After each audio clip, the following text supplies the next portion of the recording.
What's going on YouTube? Welcome to another video, and today we're going to be working on how to make the engine run better, much cooler. As you probably already know, Land Rovers are well known for their engine making a lot of heat, generating a lot of heat and overheating. And when they overheat, you start having problems with the head gaskets, get blowing, and killing the engine. So today we're going to be installing a variety of parts and upgrades to make the engine run better, more efficiently, and probably giving you more life in that engine. So the first thing we're going to be installing is an inline thermostat. This inline thermostat costs us roughly about $90 and essentially replaces the thermostat that's down there, moves it up here, deletes this hose, and it changes the temperature to 180 degrees Fahrenheit.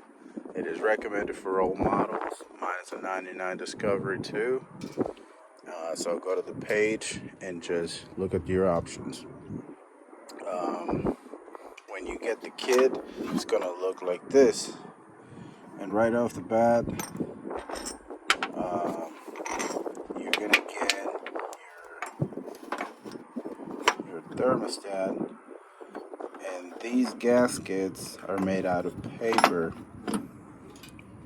And you notice mine looks different because I use silicone. I use clear adhesive sealant RTV to completely put some on all these gaskets. That way they last longer, because that paper will just tore up over time and start leaking. So you gotta do this, let it sit overnight and dry before you can install it. Now, if you're like me and you're installing an external water temp gauge, which I totally recommend you do, when you go and order this, you ask them to have the fitting on the top, otherwise it'll be at the bottom. And if you're like me and you order it on Amazon, this is the one you're gonna get, which I'll post a link to this gauge on the description. But when you remove that, you notice that it doesn't quite fit. So you have to go to the parts store, and this is the one you're gonna get. I don't know if you can see that. So it's 3/8 18 MPT, which I honestly don't know what that means. But that one threads on here. Second, I'm doing this one-handed. There we go.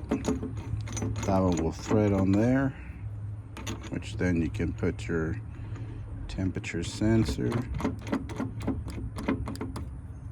Boom. And so by doing these steps, you will be ready to now install your inline thermostat. One thing I almost forgot to mention is, if you are doing the external water temperature gauge, make sure you put Teflon on this. And you're also going to need clamps. You could reuse these, but I would prefer to use these because this is just tighten it to where you're comfortable. There's not going to leak. There's not going to be a leak. So try to get your hands on these, not this. Alright guys, I've already removed the T that goes here. I had to cut this off because the screw that supposedly removes this, I don't know, broke off or something. So no problem. I just cut it off, and then I removed this. This is the part that will no longer be part of the system.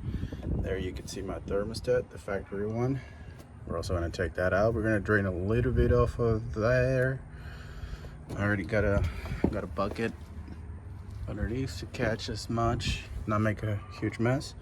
But first, I want to go ahead and get the thermostat in here. This is the way it goes, right here, like this. So let's get this installed, and then we'll move on to installing this one down there. Pretty simple, guys. All right, and we got it off. This is the part that is been taken out to be replaced with that. So it bypasses and it moves it up here. This is not a bad thermostat. It's 190 degrees Fahrenheit, but it's not recommended. And I will post a link of a video explaining why the inline thermostat is 100% recommended for all Land Rovers, at least Discovery 1s and 2s. It explains more into detail of why you don't want this but this. So I will post a link in the description. Go watch it and you will have a better understanding. So let's go ahead and get this installed. All right, and that is what's gonna look like. So fairly simple. So now I'm gonna start with wiring the temperature gauge to this sensor and into the cap.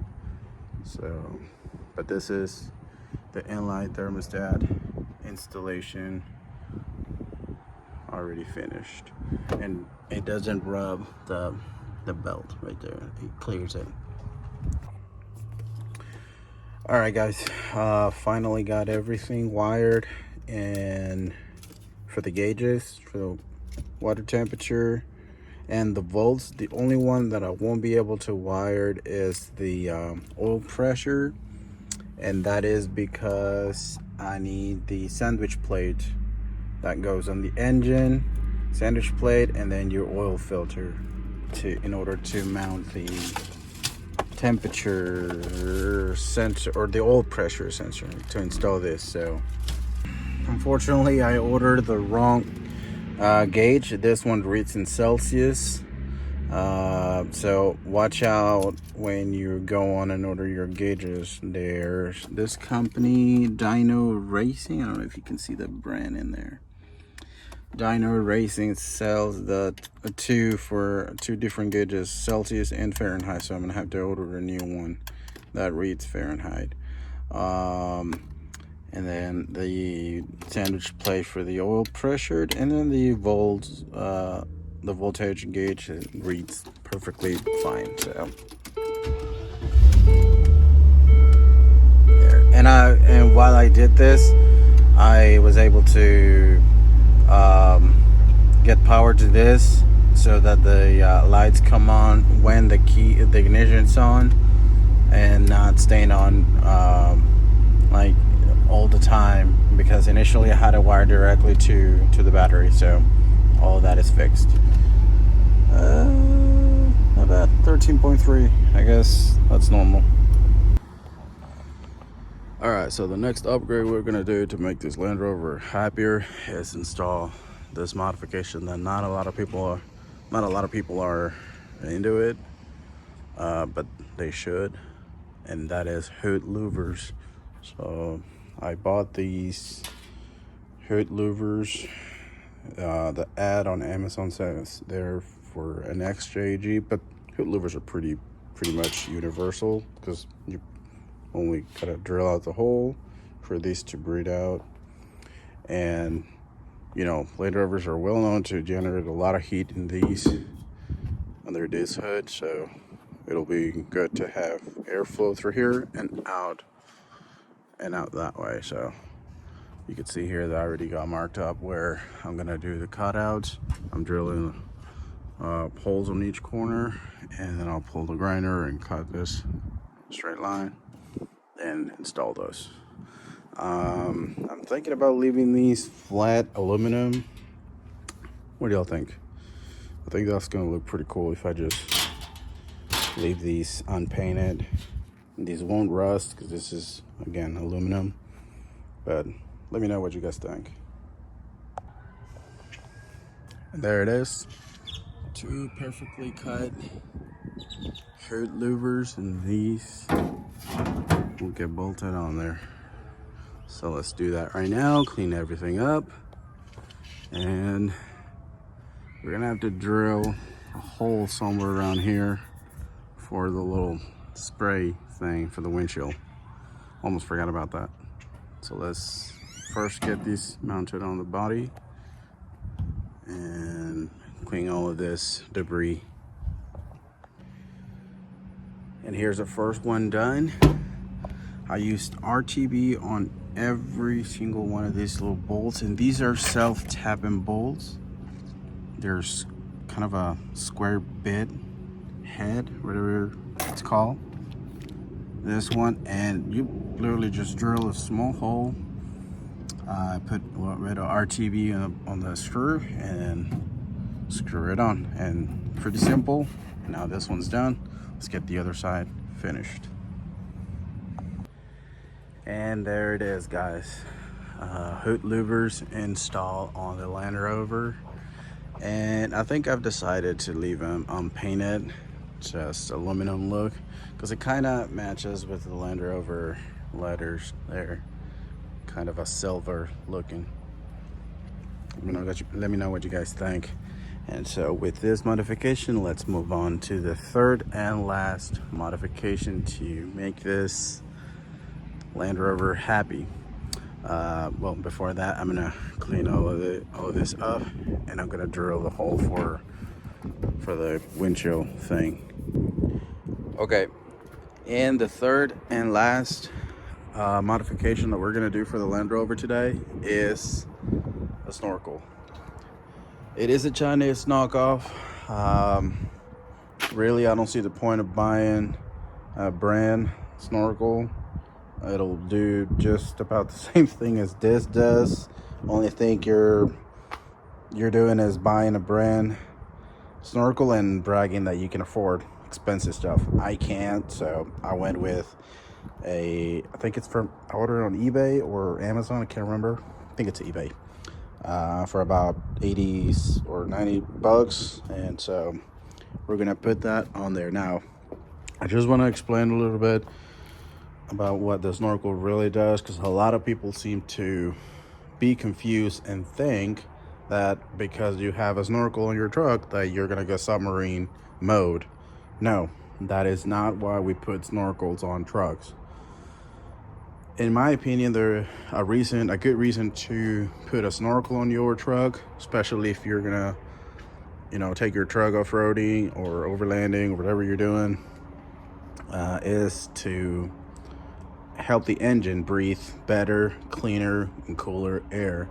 Just picture yourself breathing nasty, dirt and dusty air, and you can't breathe, you can't stay alive. So same thing with trucks. If they start breathing, because you remember the air intake is right here, and I'll open this in a minute, and right now the truck is breathing through down here somewhere is where that air comes in and into your engine. So because we have mud tires, or most of us have mud tires, that tire picks up a lot of dust, and dust tend to fly low.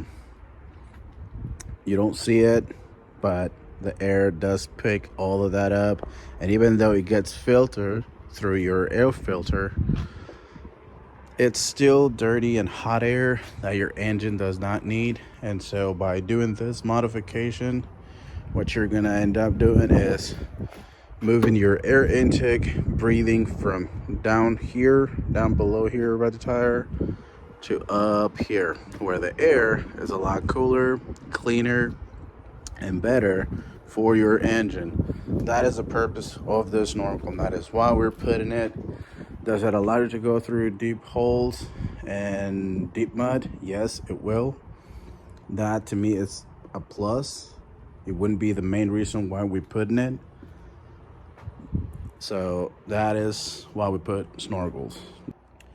Okay, so I already started taking this air intake out, the box and everything. And here's what I'm telling you guys, because you see where the breathing air box is right now, is breathing through here, through the fender, just above the fender. And so, and this air filter, it's maybe less than 300 miles new, and you can already see signs of dirt and dust in there, been filtered, which is good. But this is what I mean by saying that this is not good, and you want to do a snorkel to actually prevent this from happening. It'll still happen, it'll reduce it by a whole lot, trust me. Just by breathing from up there into here changes a lot. So let me take all this out and try on the templates. No, it came with 2 templates. One's for the snorkel, and this second one, I believe it's for that. Could be wrong, I don't know. I've also read that these templates aren't accurate at all. So before we cut anything, we're gonna try it on the snorkel and kind of put it on the fender and see where our drilling will be. So, all right, guys. After fiddling around too much with this, I finally got it. There's no instructions in this installation, so you just gotta kind of figure it out on your own. But I got it pretty tight with the pillar, with the edge of the fender. You can see that it's all good.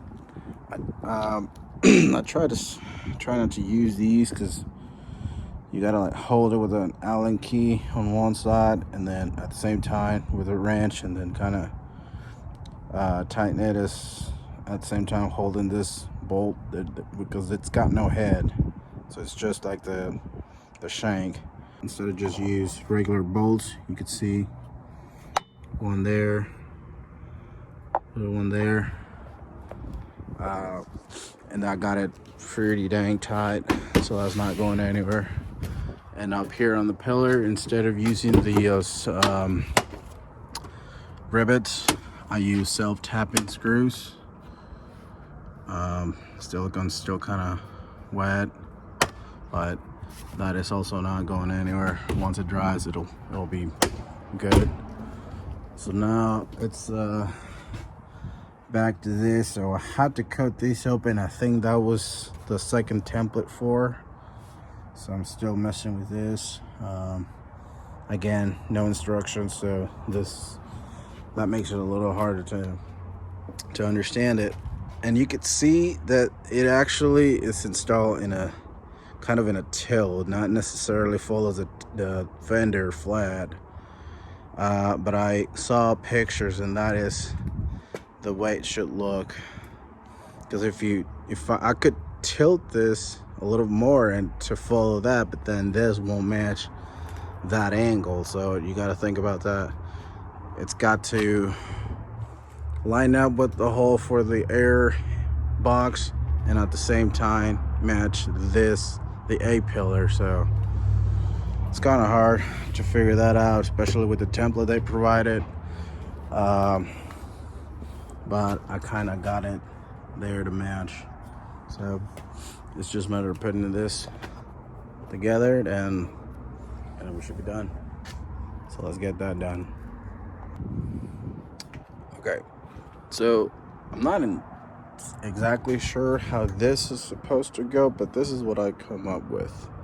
I drill holes in this and attach it to this silicone all the way around to seal it inside and outside, and that's gonna go like that, and it's just gonna get silicone into that, which is the snorkel, and then from here to the air box. But that thing decided to rip, so I'm just gonna get a new one, and instead of this wired, I'm just gonna get one that's rubber, made out of rubber, and it's got those clamps, and just clamp it together. So this is gonna get installed in there, and then we'll see if that works. I may have to come later after it's dry and then give it another bead of silicone just to make it more waterproof. But that's where we are. As far as the snorkel, it's fully installed. I mean, it's only a matter of having it breathe through here into the air box, but I think it's all coming together. Should be good in a couple of minutes here, so we'll see. There you have it, guys. Snorkel install. Only thing left we're gonna let this dry overnight and connect the hose from here to down there. I just need to get a better one, not a replacement one. But that's gonna wrap up this video. Let me close this. We install the inlet thermostat, the hood louvers, and the snorkel. Let me just close here. It is definitely going to make this Land Rover drive much better mileage, better air flowing, better temperature. It also changes the look entirely, especially the hood louvers and the snorkel. And I mean, look at that. It really looks awesome. So that's going to wrap up this video. Let me know if you guys have questions. Comment in the section below what you think about all of this, what you think about the inlet thermostat, the hood louvers, and the snorkel. It is definitely looking way different than when we first got it. Look at that. Really awesome. I'm loving it. So thank you guys for watching, and I'll see you guys in the next video.